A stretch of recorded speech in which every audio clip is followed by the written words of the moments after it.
a reminder. And, I feel like you can't get a group of professionals together in 2023 without talking about the two sexiest letters in the English language, which is AI. We're talking about how it will affect your life, how it will affect your business.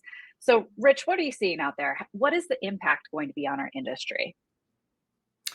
Well, what I'm seeing in short are both threats and opportunities, right? So let's just kind of talk threats first. So ISACA, ISACA, it's a membership organization for the security profession. They went out and did some research earlier this year.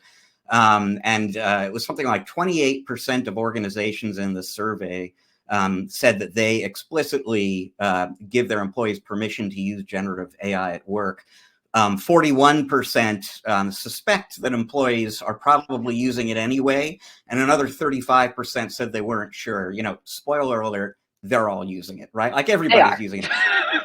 And yet, according to this same survey, only 10% of organizations out there right now have an AI policy, and only 6% are providing any kind of AI training to their employees. So those are the threats that are pretty obvious. If you don't know what people are doing, you don't know where the data is going, that's a problem.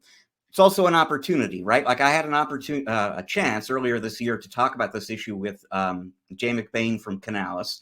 And he said it's going to be a while before MSPs have a recurring revenue generating AI related service. There aren't a lot of SMBs in particular right now paying anyone to maintain their large language model on a monthly basis. This kind of thing will happen, but it'll be a little while. But there are immediate near-term opportunities implied by what I was just talking about. If your customers don't have a policy, help them get one. If they're not providing training, provide that. I think Microsoft Copilot is going to be a big story in 2024. Your customers are going to be really interested in that system. How do I use it? Show me ways to use it. Teach my employees to use it. That's a service that you can provide right now, even if it isn't a recurring revenue service, although potentially you could structure it that way. There's a revenue opportunity there. Absolutely. And, there's the business side, but then there's also the fun side. I know, Matt, you have some interesting applications of AI in your life too. Yeah, I'll come to the fun side in a second. But I just like real world example though, it's nothing like groundbreaking, but I had to reply to a tough email with a vendor.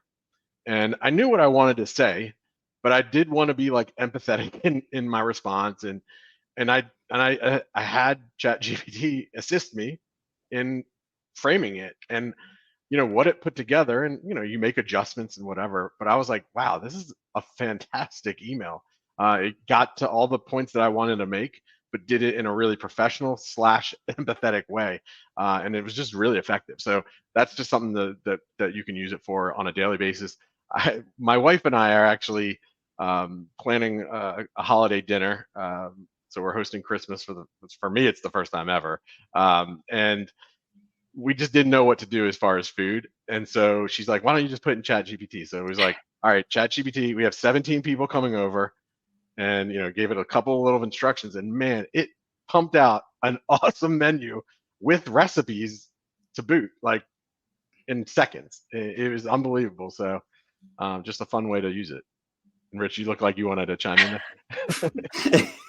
No, I'm using it too. Not for holiday recipes and so on, but it's handy. I do a blog, and I don't have a copy editor. Well, AI is great at finding my typos, right? And I need graphics and art, and I often have like a particular idea in mind of something that I want to use, and I'm good with words. I'm terrible with art, but I can now generate images on the fly.